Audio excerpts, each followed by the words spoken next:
Be inspired, supported, and empowered. This is the Global Healthy Living Foundation podcast network.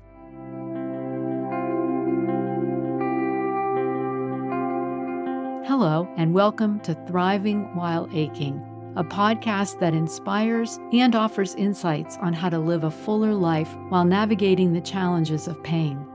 Last season, we went deeply into the journeys of adults who are finding joy and purpose while continuing to live with the inevitable aches of aging. This season, we turn the spotlight onto the unsung heroes of many of those stories, the caregivers and care partners who empower their loved ones to thrive, whether that's through nature escapades, preserving cherished family memories, or expressing themselves in art or music.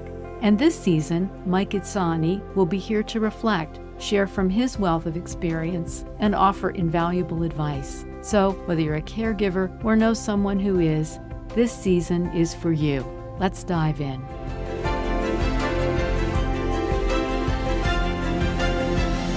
Today, I'm thrilled to introduce Alyssa, a young woman whose chance encounter led to a deep and meaningful caregiving friendship with an older adult. Through walks, shared hobbies, and the bond of a beloved dog, Alyssa's story reminds us that caregiving can take many forms, and sometimes it's the unexpected friendships that leave the most profound impact.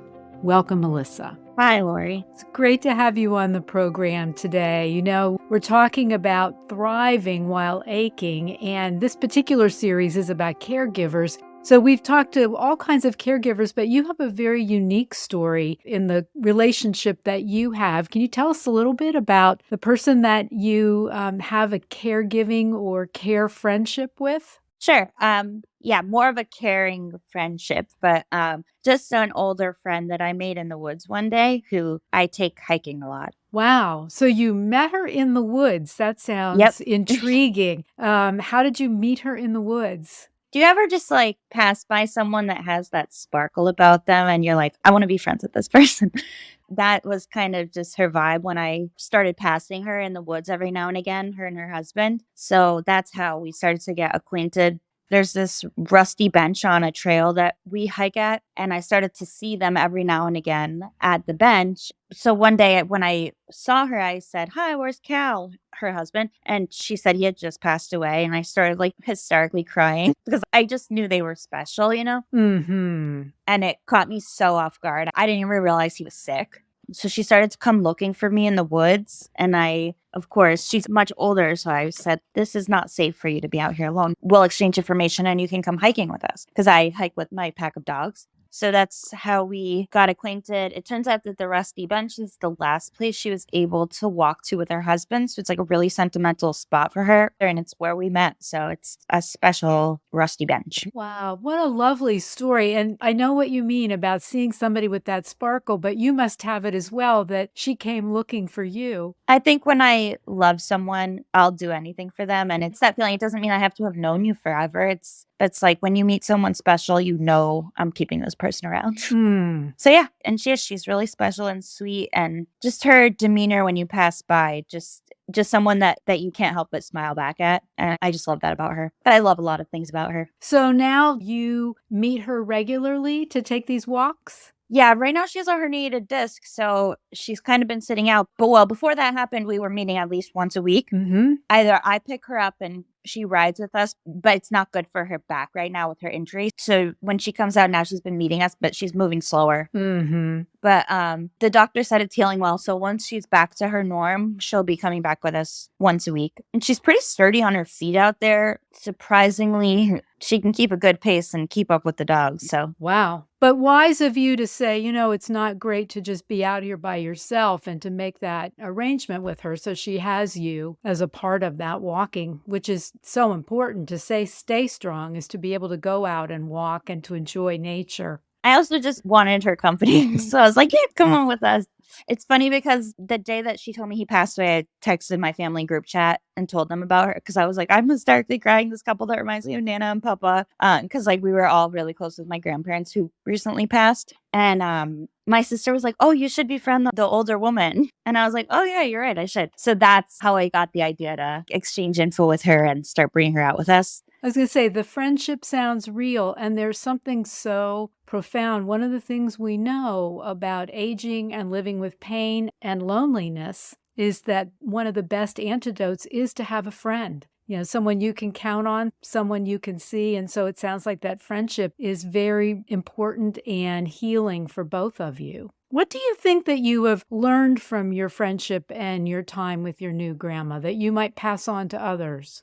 I guess you never know who's going to change your life. Like, she was just some random person that I walked by in the woods. And that's happened time and time again before with me since I got Kernel, because he's really like a community gatherer. He really brings everyone together. If you like dogs, you love Kernel. If you don't like dogs, you hate Kernel. But the people that we pass that love dogs, like, it's crazy how many amazing friendships and relationships I have in my life because of the dog. And Grandma's just another one, just a special person I met through the dog. I take it she likes Kernel. Yes, she loves dogs. So that was another bond between you. So you never know who's going to change your life, and be open to that. It sounds like clearly having your beloved dog with you is part of that for you. Yes, and just on the note of Grandma loving dogs, the pack accepted her right away. So it seems like the love of dogs is a big part for both of you in the relationship. And I'm going to turn to Mike Eidsaune, our resident caregiver who's with us this season. And Mike's here to provide his expert insight and his support for caregivers and their loved ones as they navigate their journey. Yeah, thanks, Lori. I appreciate it. And hearing the story is one, it's obviously very heartwarming. But two, I think one of the important takeaways here that I think about is, the importance of companionship. Whether that's human companionship or the love of a pet,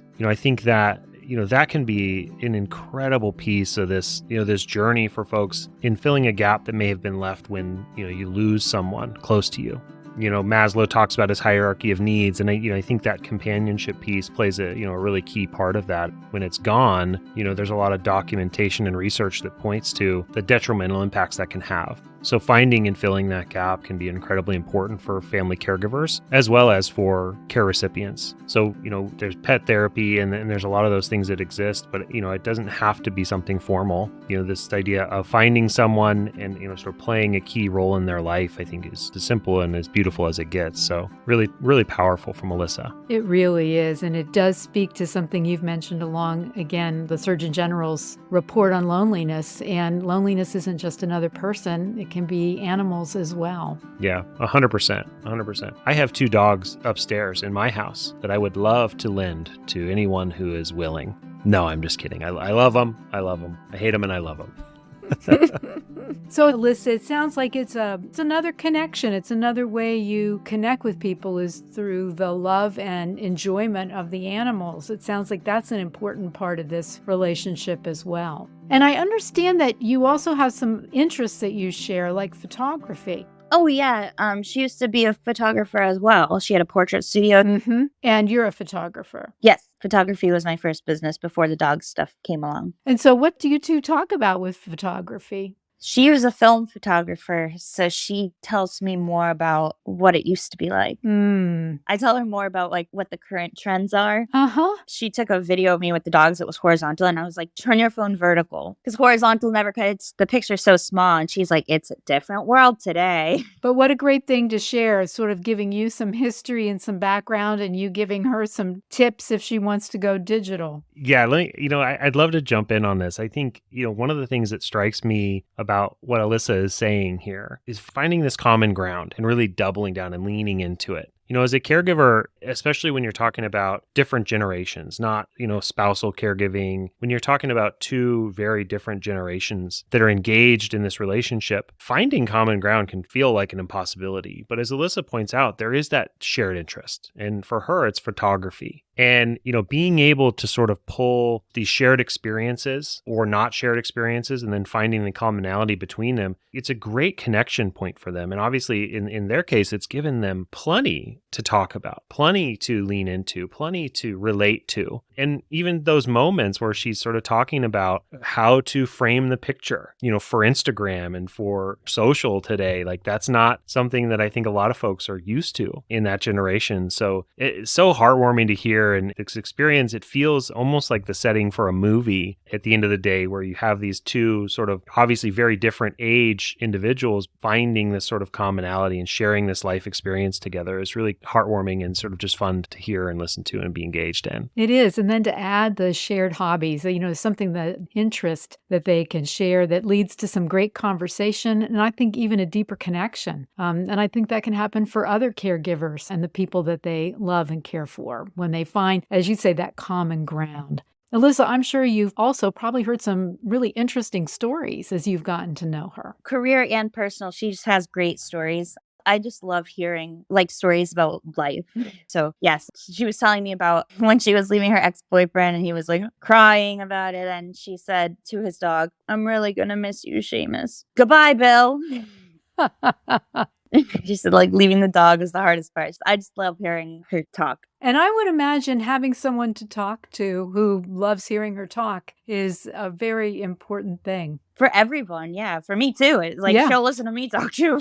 Right. We think about caregiving in lots of ways. We think about it as, helping somebody with their daily chores of daily living or activities of daily living. We think about it as helping somebody with financial things or even helping with mobility. But you're bringing a whole different aspect to what it is to be alongside someone and offer friendship, which is a very deeply important aspect of giving care. And I'm wondering if part of what happens in your friendship with the storytelling and the walking and enjoying the dogs is that there's some laughter. Oh, yes. There's a lot of dark humor.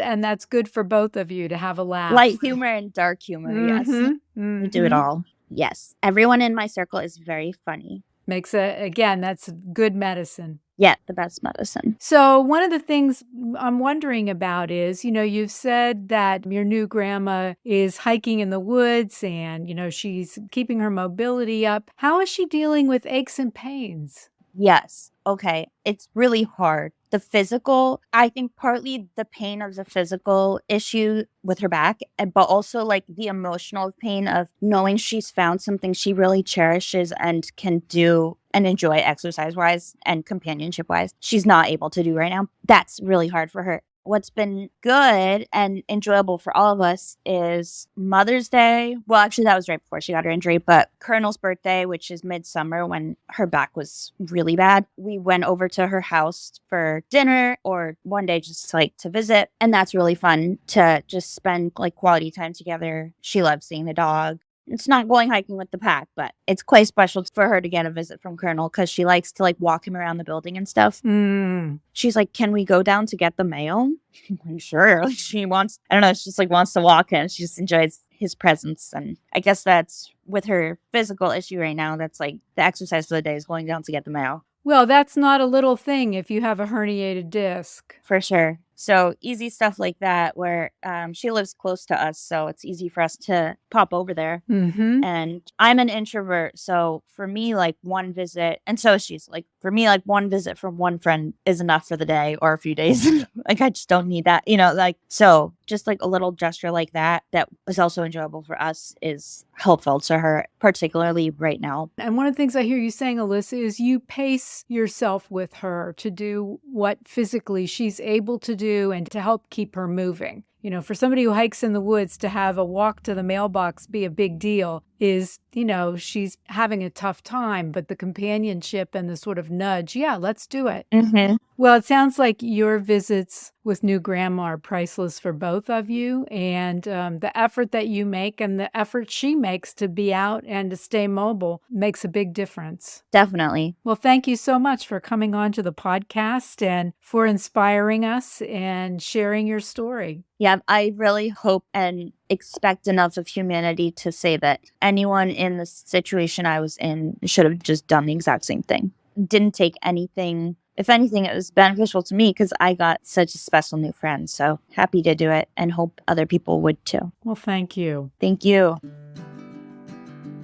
Wasn't this an interesting journey that Alyssa took us on, Mike? I mean, it's not the usual way we think about quote unquote caregiving, but what a difference she has made. Yeah. What did you take away from this? Their story, it sparks so many different emotions. I think there's a lot to unpack, I think, from a caregiving perspective, the role that Alyssa has had and the impact she's had on another life, and then, the positive aspects she's gotten out of it. I think, though, that for me, it sort of speaks to the beauty beauty of human nature when you just leave yourself open to new experience and to, friendship. The sort of the beautiful things that can come out of that, I think, are genuinely positive here. In terms of takeaways for a family caregiver, I think that this idea that Alyssa sort of really speaks to of finding common ground and how important and how valuable and sort of leverageable that can be in that relationship.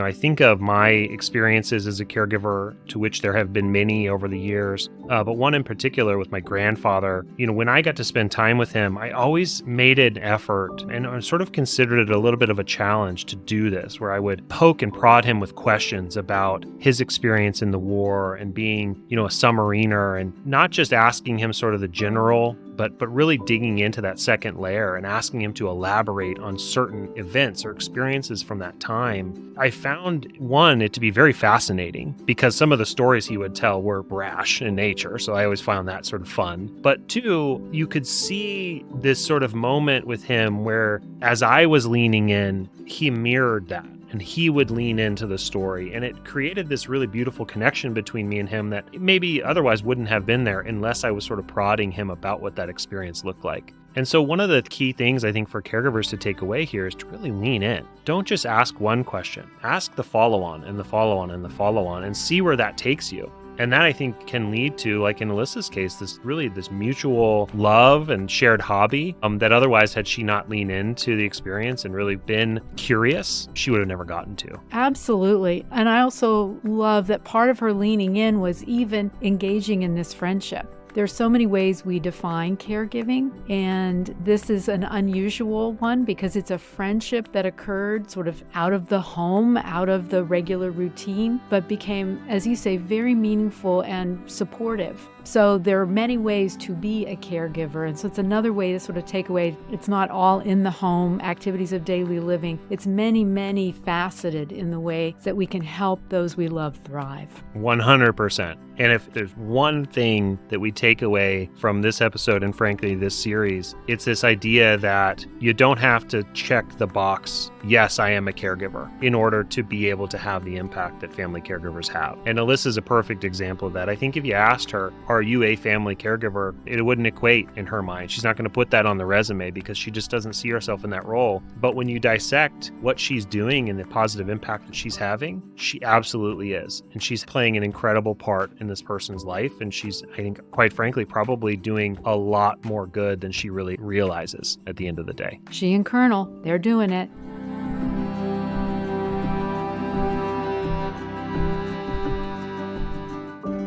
And to conclude today's conversation, in this season of Thriving While Aching, we've decided to close each episode by providing suggestions of tools that family caregivers can use. So Mike, why don't you tell us about the tools you can suggest after listening to our guest today? One of the great things we heard from Alyssa's story was the power of companionship and how far that can go in improving one's well-being. This is a tough thing for family caregivers, I think, especially those that are caring for their loved one who may be farther away. That feeling of guilt, not being there, not being able to sort of be that person for your loved one can often cause a lot of challenges, grief, emotionally and physically in many cases that can manifest. So one of the things I think as caregivers we can do, one of the tools we can look into is places where our loved one can go to get that companionship, to re-engage with community or engage with community in their local area. A great place to start for family caregivers in this research is the National Institute of Senior Centers, NCOA. So NCOA.org, this is the national body that represents senior centers across the country, and that can be a great place to start in identifying where those local community resources are for your loved one.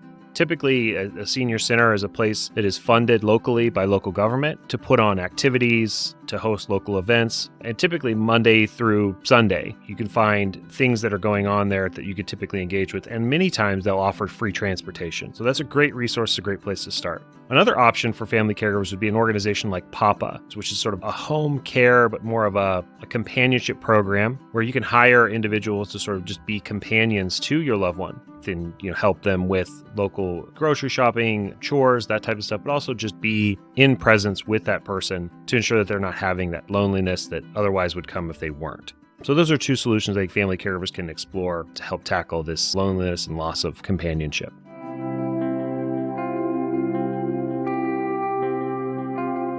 We hope that you found this episode inspiring.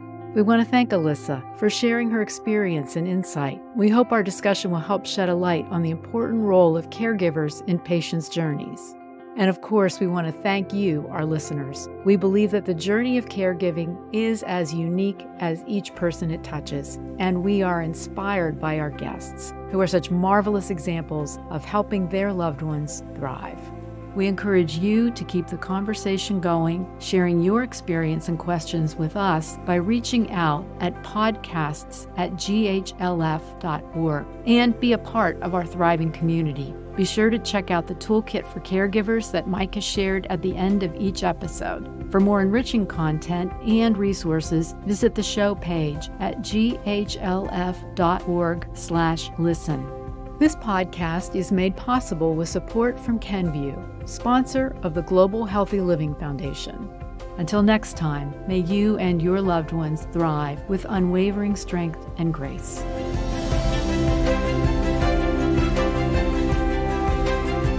Be inspired, supported, and empowered. This is the Global Healthy Living Foundation Podcast Network.